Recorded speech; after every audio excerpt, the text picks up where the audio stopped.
Bonjour. Ah, quelle intro de merde. Ouais, donc, bonjour, c'est Codex. Et aujourd'hui, on se retrouve pour une nouvelle vidéo où on va parler de Danganronpa. On va parler de l'animé, parce qu'il y a un animé et un jeu, et on va parler de l'animé. Alors, contrairement aux vidéos de Jolly Town, on va parler de la saison 1 dans son intégralité. Sous forme de résumé, hein, parce qu'à un moment, c'est rigolo, mais voilà, ça risque d'être un peu long, quoi. J'aimerais également vous dire que cette vidéo va bien spoiler l'animé comme il faut. Alors si vous êtes intéressé, je vous invite à aller le voir, hein. Il est disponible sur YouTube avec des sous-titres en français. Je mettrai un lien dans la description, si j'oublie pas. Voilà. Alors pour commencer, je vais vous présenter les personnages. Alors nous avons donc Makoto, alias Random du 92. C'est le personnage principal. Voilà. Ensuite on a Junko, qui... c'est Junko. On a aussi Kyoko. Bon TG s'il te plaît. On a Toko. Non, on se moque pas du prénom des gens, c'est pas sympa. Nous avons également Byakuya, alias l'enfoiré de service, et Yasuhiro, alias Sylvain Durif. Je suis le grand monarque. On a Sakura, donc elle... Non, je sais pas ce qui vous fait dire que je suis un homme, mais je ne suis pas un homme. Ah, zut. On a Chihiro. Je ne suis pas une femme.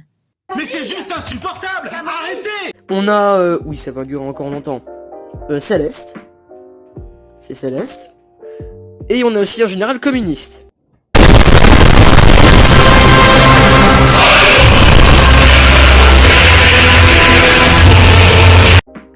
Et pour finir, on a Aoi, ou Aoi.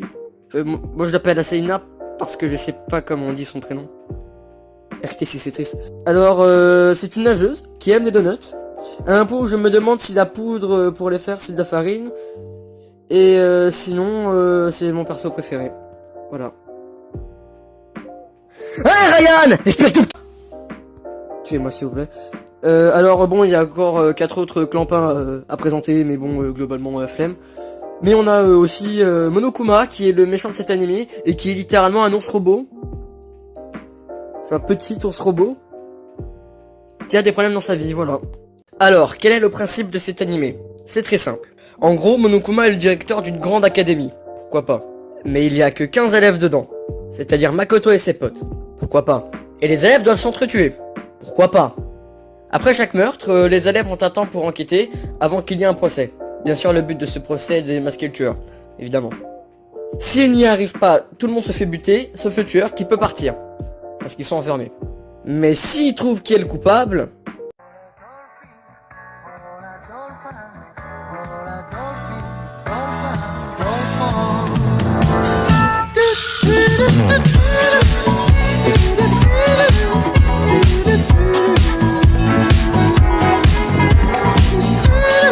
Et oui, c'est le coupable qui se fait défoncer. À noter que le sang est rose dans cette série, parce que pourquoi pas. Et maintenant, nous pouvons enfin parler de l'anime en lui-même. Donc, tout commence quand Monokuma se lève un beau matin et se dit « Et si je butais un mec ?» Puis on voit Makoto qui est content, parce que l'académie l'a accepté. Du coup, il rentre dans l'école, et évidemment, il fait un AVC.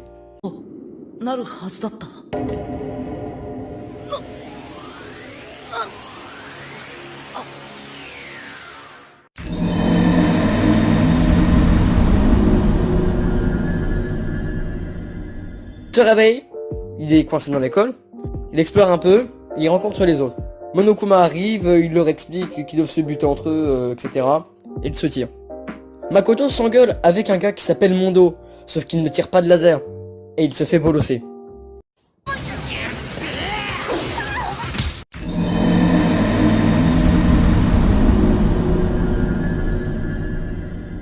Après s'être réveillé, une meuf aux cheveux bleus vient le voir, et elle lui dit Effectivement, elle aurait entendu quelqu'un taper à sa porte agressivement. Et je vais arrêter de parler comme ça, parce que ça fait un peu robot bordel. Et là, Makoto a une idée de génie. Et échanger leur chambre. Du coup, ils font ça, et ils vont se coucher.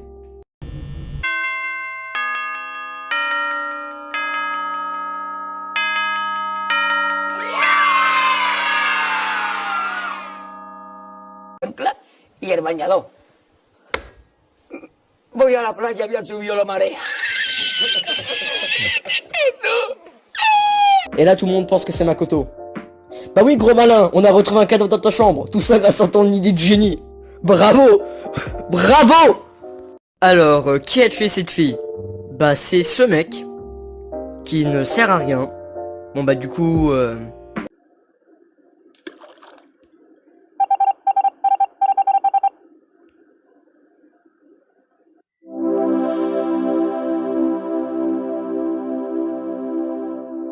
Alors le truc marrant, c'est comment ils ont su que c'était lui.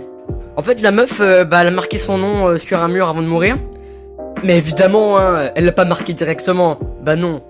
Évidemment, hein, elle s'est cassé la tête à l'écrire avec des chiffres. À l'envers. Puis évidemment, son testament, elle l'a écrit en binaire. Et puis quand tu convertis en binaire, bah après ça donne de l'hexadécimal. Et les CD qu'elle écrit, c'est en bas 64. Bon, après ça, Junko se dit que c'est une bonne idée d'aller se taper avec Monokuma. Bon bah évidemment, c'en était pas une. Et les élèves peuvent explorer un nouvel étage qui comporte notamment une piscine. Piscine qui est gardée par une mitrailleuse lourde. Can I help you? Bref, ils font leur truc, et devinez quoi? Bah ouais. Cette fois, la victime est Shihiro. Et elle, enfin il lol, a été tuée par Mondo. Du coup,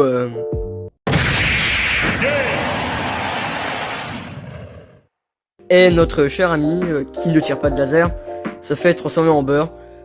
Parce que voilà. Et évidemment, notre communiste national est triste. Parce qu'ils étaient potes. Alors, l'épisode suivant se déroule au milieu de la nuit. Et Asahina fait une crise existentielle. Tu es triste? Arrête.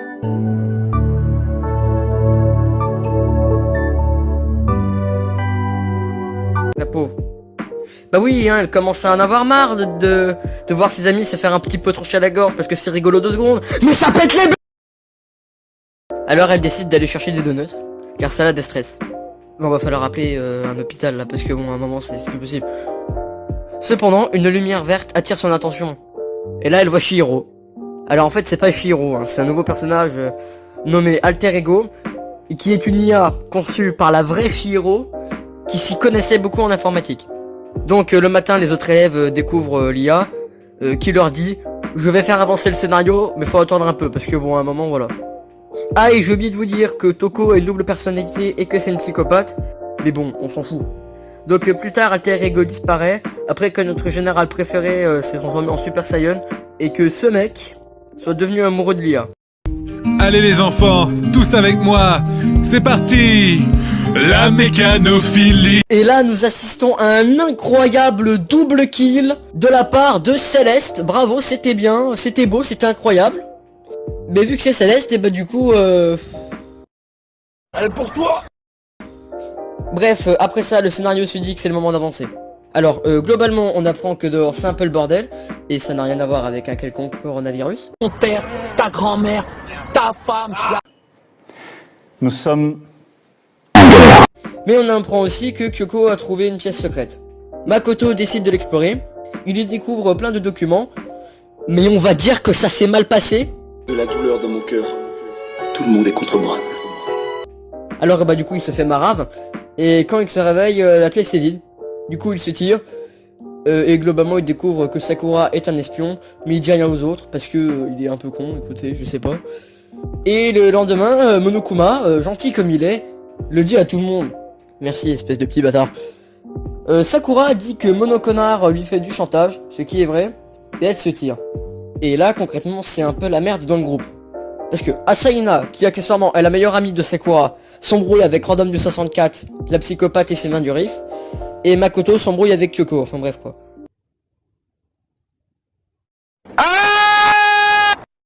Et devinez quoi? Encore. Ça fait beaucoup là, non? Quelqu'un est mort! Et c'est Sakura. Et puis en fait, Asahina essaie de faire croire aux autres que c'est elle qui a tué sa meilleure amie. Parce que comme ça ils meurent tous. Car elle pense que c'est à cause d'elle et des autres que Sakura s'est suicidé. Parce que c'est suicidé. Et il ne la croit pas et du coup bah il meurt pas. Et bah écoutez pourquoi pas. Et qui s'est fait exécuter? Oh merde! Non! Non! Non! Non, j'arrive pas à ouvrir la porte! Voilà. Et puis maintenant, bah monsieur je suis riche lol croit que Kyoko est méchante. Et après ça, le scénario continue. Et Makoto se fait encore agresser pendant la nuit. Putain, c'est vraiment une victime ce mec. Mais bon, il survit, parce que pourquoi pas. Et le lendemain, devinez quoi? Cependant, aucun personnage que l'on connaît est mort. Mais là, par contre, c'est un mec qui est avec un masque, donc on sait pas qui c'est évidemment. Et Toko se dit que le démasquer est une bonne idée. Ce qui est vrai. Sauf que... Allahu Akbar! Allahu Akbar! Voilà, donc merci Toko d'avoir détruit le cadavre. C'est sympa, tu peux repasser quand tu veux. Parce que maintenant, évidemment, Monokuma, il vient en mode, bon, vous enquêtez, puis on se revoit au tribunal, d'accord, évidemment, si vous vous plantez, bah je vous bute. Bon, bah du coup, ils enquêtent. Ils vont au tribunal. Et en fait, ils disent que c'est Makoto, parce que lol. Je suis seul contre tous. Et du coup, Monokuma, qui a bien évidemment truqué le tribunal, commence son exécution. Sauf que sa foi, parce qu'Alter Ego se dit que revenir pendant 18 secondes, c'était cool. Et du coup, il ou elle, enfin on s'en fout, sauf Makoto, qui tombe dans un dépotoir. Non mais quand je dis que ce mec est une victime. Voilà, donc plus tard, Kyoko vient le libérer. Et du coup, évidemment, Makoto est bien vénère. Et il demande à Monokuma de faire un tribunal plus équitable. Et bah bravo. Alors du coup, on lui dit, ok si tu veux FDP, mais tu vas devoir résoudre tous les mystères de l'école, sinon je vous bute tous. Et après avoir encore enquêté, bah ils vont évidemment encore au tribunal. Et globalement, ils découvrent que la personne qui est derrière tout ce foutoir, c'est Junko. Mais tu as dit qu'elle était morte. Connard. Ok, alors déjà tu vas commencer à me parler poliment, et ensuite Junko n'était pas Junko. Non attends, en fait, il y a deux Junko. Non, en fait, va te faire voir! Bon, en réalité, Junko avait une sœur jumelle, et du coup, elle a fait style que c'était elle. Et oui, elle a tué sa sœur parce que littéralement, parce que c'était rigolo. En gros, hein, c'était ça, parce que c'était rigolo. Donc du coup, maintenant qu'elle est démasquée, que fait-elle? Bah, elle se suicide. Littéralement pour le fun. Littéralement. Et en mourant, elle lâche une télécommande, qui permet de sortir de l'école. Du coup, ils la prennent et ouvrent la porte, qui est blindée, parce que... Et c'est la fin. Alors au final, qu'est-ce que j'en pense? Et ben en fait je vous le dirai pas parce que j'ai la flemme. Bah j'espère que ça vous aura quand même plu. Et que bah voilà. Au revoir. Tu es pénible.